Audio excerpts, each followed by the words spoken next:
ನಮ್ಮ ಹೊಸ ವಿಡಿಯೋಗೂ ಎಲ್ಲರಿಗೂ ಸ್ವಾಗತ. ಹಿಸ್ಟಾರಿಕಲ್ ಪ್ಲೇಸ್ ಲೇಪಾಕ್ಷಿ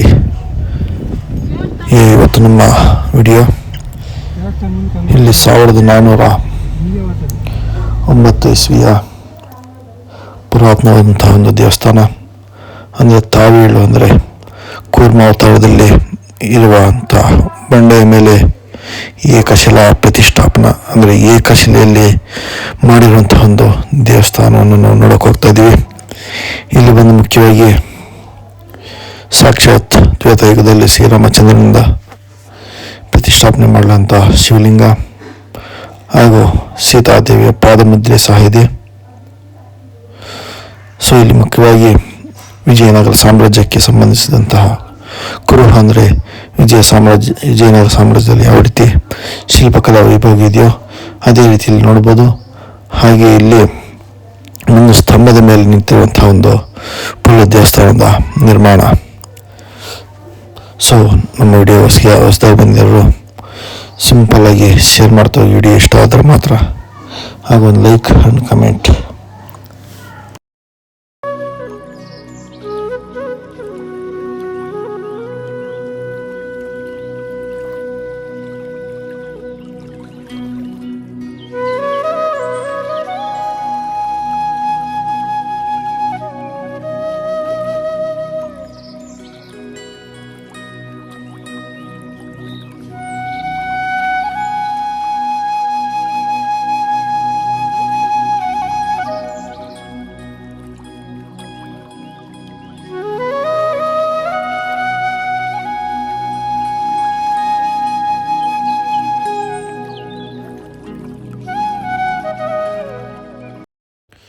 ಅಚ್ಯುತರಾಯನ ಪರಿಪಾಲನಾ ಸಂಸ್ಥಾನದಲ್ಲಿ ಕೋಶಾಧಿಕಾರಿಯಾಗಿದ್ದಂತಹ ವಿರೂಪಣ್ಣ ಇಲ್ಲಿ ಶ್ರೀರಾಮನಿಂದ ಪ್ರತಿಷ್ಠಾಪನೆ ಆಗಿರುವಂತಹ ಲಿಂಗವನ್ನು ನೋಡಿಯೇ ನಿರ್ಮಿಸಿರುವಂತಹ ಏಕಶಿಲಾ ದೇವಸ್ಥಾನ. ಇಲ್ಲಿ ಪಾಪನಾಶೇಶ್ವರ ಹಾಗೂ ಹನುಮನಿಂದ ಪ್ರತಿಷ್ಠಾಪನೆಯಾದಂತಹ ಹನುಮಲಿಂಗ ಮತ್ತು ರಘುನಾಥ ಚೆನ್ನಕೇಶವ ಹಾಗೂ ಸಾಕ್ಷಾತ್ ಗವಿ ವೀರಭದ್ರ ಸ್ವಾಮಿ ಎಂದು ಪ್ರತಿಷ್ಠಾಪನೆಯಾದಂಥ ವೀರಭದ್ರ ಹಾಗೂ ಸ್ವತಃ ನೆಲೆಸಿದಂಥ ಮಹಾಕಾಳಿ, ಕಂಬದಲ್ಲಿ ನೆಲೆಸಿರುವಂಥ ಮಹಾಕಾಳಿಯ ಒಂದು ವಿಗ್ರಹ ಸಹ ಒಳಗಡೆ ಇದೆ.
ಅರ್ಧಕ್ಕೆ ನಿಂತಿರುವಂತಹ ಮಂಟಪದ ಪ್ರತಿಷ್ಠಾಪನೆ ವೀರಣ್ಣ ಕೋಶಾಧಿಕಾರಿಯಾದಂಥ ವೀರಣ್ಣನ ಮೇಲೆ ಒಂದು ನೇರ ಆರೋಪ ಬಂದಾಗ ತನ್ನ ಕಣ್ಣುಗಳನ್ನೆತ್ತಿ ಎಸೆದಂಥ ಗೋಡೆಯ ಮೇಲೆ ಈಗೂ ಕಣ್ಣಿನ ರಕ್ತಧಾರೆ ಇರುವಂತಹದ್ದು ಇಲ್ಲಿ ನೋಡೋಕ್ಕೆ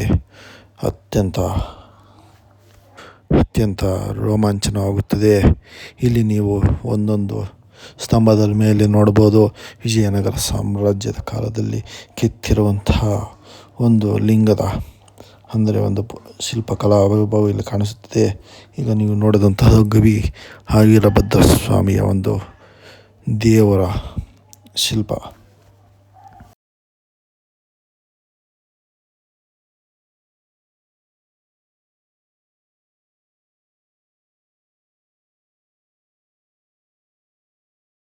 ಈ ದೇವಸ್ಥಾನ ಕಟ್ಟಿ ಬಂತು.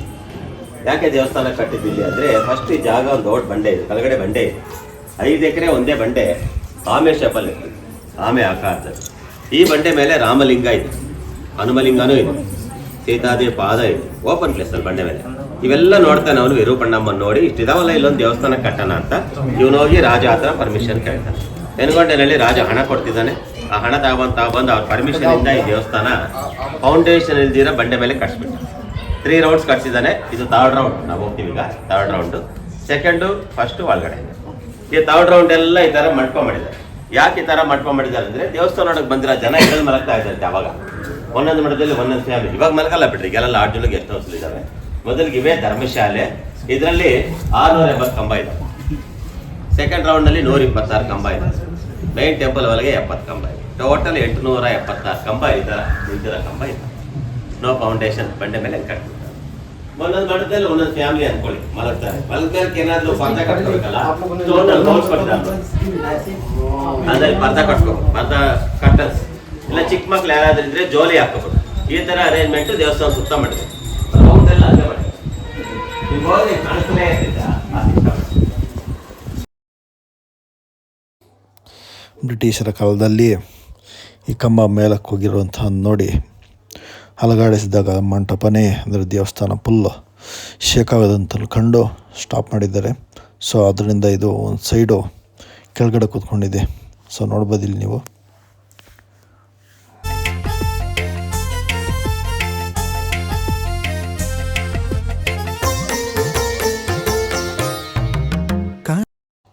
ಈ ಮಂಟಪದಲ್ಲಿ ಪ್ರತಿಯೊಂದು ಕಂಬನೂ ಗಾಳಿಯಲ್ಲಿ ತೇಲಾಡೋದು ನೋಡಿ.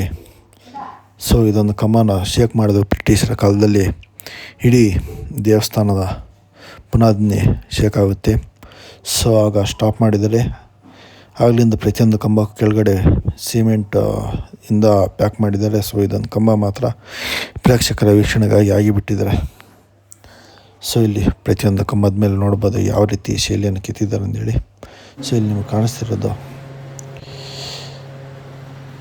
ಪುರಾತನ ಕಾಲದ ಒಂದು ಶಿವಲಿಂಗ.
ಈಗ ನೀವು ನೋಡಿದಂಥ ಶಿವನಲಿಂಗ ಕೆಲವೇ ಕ್ಷಣಗಳಲ್ಲಿ ಕೆತ್ತಿರುವಂಥದ್ದು.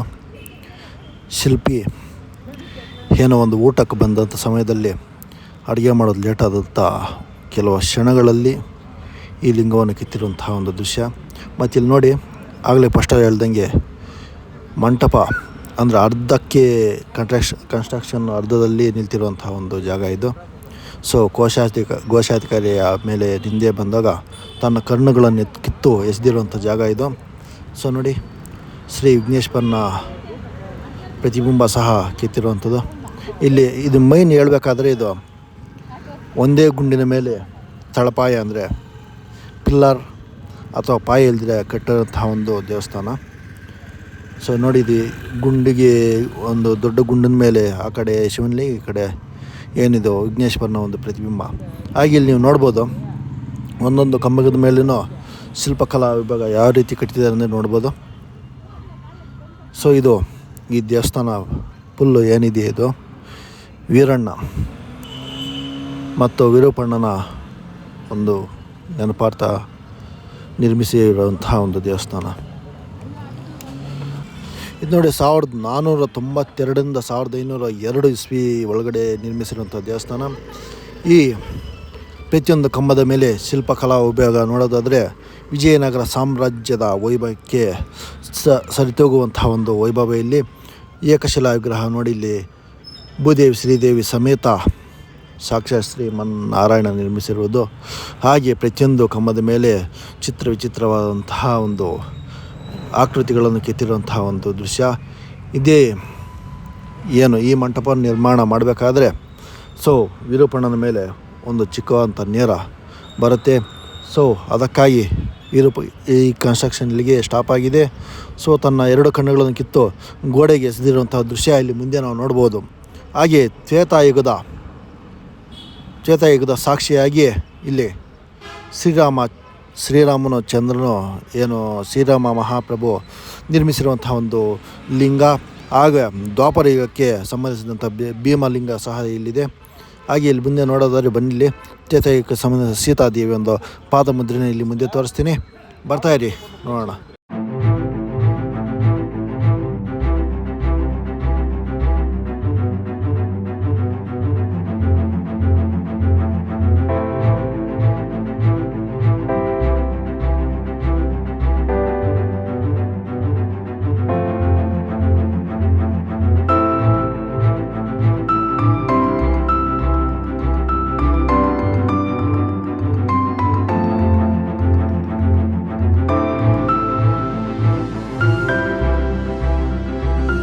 ಇಲ್ಲಿ ನೀವು ನೋಡ್ತಿರ್ಬೋದು, ಸುತ್ತು ಮಂಟಪ 692 ಕಂಬಗಳನ್ನು ಹೊಂದಿರುವಂತಹ ದೇವಸ್ಥಾನದ ಸುತ್ತು ನಿರ್ಮಿತವಾಗಿರುವಂತಹ ಮೂರನೇ ಹಂತದ ಒಂದು ಮಂಟಪ ಇದು. ಸೊ ಇಂದಿನ ಕಾಲದಲ್ಲಿ ಬಂದಂತಹ ಅಲ್ಲಿ ದೇವಸ್ಥಾನ ನೋಡೋಕ್ಕೆ ಬಂದಂಥ ಪ್ರತಿಯೊಬ್ಬ ಜನಗಳು ಮಲಗೋಕ್ಕೆ ಇದ್ದಂತಹ ಒಂದು ಗೆಸ್ಟ್ ಹೌಸ್ ಅದು. ಸೊ ಹಾಗೆ ಇಲ್ಲಿ ನೋಡೋದಾದರೆ ಆಗಲೇ ಹೇಳ್ದಂಗೆ ಸೀತಾದೇವಿಯ ಒಂದು ಪಾದಮುದ್ರೆಯನ್ನು ಈಗ ನೋಡ್ಬೋದು ನೀವು. ಸಾಕ್ಷಾತ್ ತ್ರೇತಾಯುಗದಲ್ಲಿ ಸೀತಾದೇವಿಯ ಒಂದು ಪಾದಮುದ್ರೆ ಇದು. ಸೊ ಹಾಗೆ ಇಲ್ಲಿ ಹನುಮಲಿಂಗ ಅಂದರೆ ಸಾಕ್ಷಾತ್ ಆಂಜನೇಯ ಸ್ವಾಮಿ ಸ್ವತಃ ನಿರ್ಮಿಸಿದಂತಹ ಹನುಮಲಿಂಗನ ಸಹ ನೀವು ನೋಡ್ತಾ ಇದ್ದೀರಾ. ಇದು ಒಟ್ಟಾರೆಯಾಗಿ ಬಂದು ಒಂದೇ ಗುಂಡಿನ ಮೇಲೆ ನಿರ್ಮಿಸಿರುವಂಥ ಒಂದು ದೇವಸ್ಥಾನ. ಇಲ್ಲಿ 3 ವೃತ್ತ ಅಂತ ಹೇಳಿದ್ರೆ ಈಗ ನಾವು ಫಸ್ಟ್ ಸ್ಟೇಜ್ ನೋಡ್ತಾ ಇದ್ದೀವಿ. ಇಲ್ಲಿ 692 ಕಂಬಗಳು, ಹಾಗೆ ಸೆಕೆಂಡ್ ಸ್ಟೇಜ್ 192 ಕಂಬ, ಹಾಗೆ 3ನೇ ಸ್ಟೇಜಲ್ಲಿ 72 ಕಂಬಗಳನ್ನು ನಾವು ನಿರ್ಮಿತ ದೇವಸ್ಥಾನ ಇದು.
ಈ ದೇಗುಲದ ಕಂಬಗಳ ಮೇಲೆ ವಿಚಿತ್ರವಾದಂತಹ ನೃತ್ಯ ಹಾಗೂ ನೃತ್ಯವನ್ನು ಕೆತ್ತಲಾಗಿದೆ.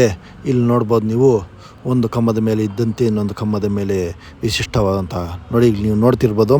ಇದೇ ಕಂಬ ನಾವು ಆಗಲೇ ಹೇಳಿದ್ದು. ಕೆಳಗಡೆ ಇದೇನಂತ ಹೇಳಿದ್ರೆ ಈ ಮಂಟಪ ಫುಲ್ಲು ಕೇವಲ ಪ್ರತಿಯೊಂದು ಕಂಬನೂ ಮೇಲಕ್ಕೆ ಗಾಳಿಯಲ್ಲಿ ತೇಲುತ್ತಿರುವುದಂತೂ ಇಲ್ಲಿ ನೋಡೋಕ್ಕೆ ಒಂದು ವಿಸ್ಮಯವಂಥ ಸಂಗತಿ. ಹಾಗೆ ನಾವು ಮುಂದೆ ನೆಕ್ಸ್ಟ್ ವಿಡಿಯೋದಲ್ಲಿ ನೋಡೋದಾದರೆ ಗುಂಡಿನ ಮೇಲೆ ನಿರ್ಮಿಸಿರುವಂಥ ಒಂದು ಏನು ರಣ ಹದ್ದು ಹಾಗೆ ನಂದೀಶ್ವರ, ನಮ್ಮ ಪ್ರಪಂಚದಲ್ಲೇ ಅತಿ ಎತ್ತರವಂಥ ನಂದೀಶ್ವರನ ಒಂದು ವಿಡಿಯೋ ನೆಕ್ಸ್ಟ್ ವಿಡಿಯೋದಲ್ಲಿ ನೋಡೋಣ.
ಸೊ ಇಲ್ಲಿ ನೃತ್ಯ ಭಂಗಿಗಳನ್ನು ನೋಡ್ಬೋದು.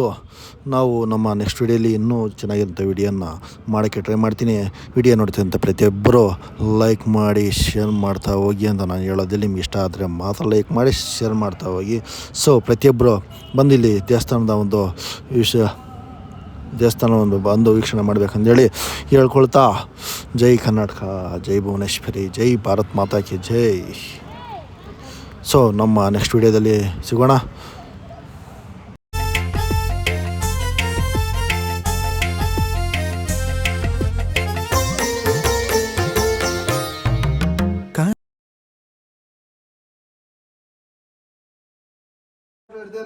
ಇರೋ ಝೂಮ್ ಇರೋ ಹಂಗೆ ಝೂಮ್ ಮಾಡ್ತಾ ಇದ್ದೀನಿ.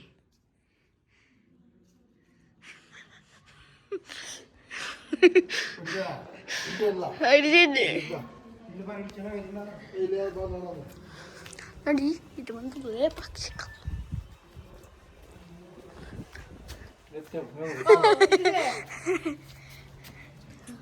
ಹಿಡಿತದ್ದಿಲ್ಲ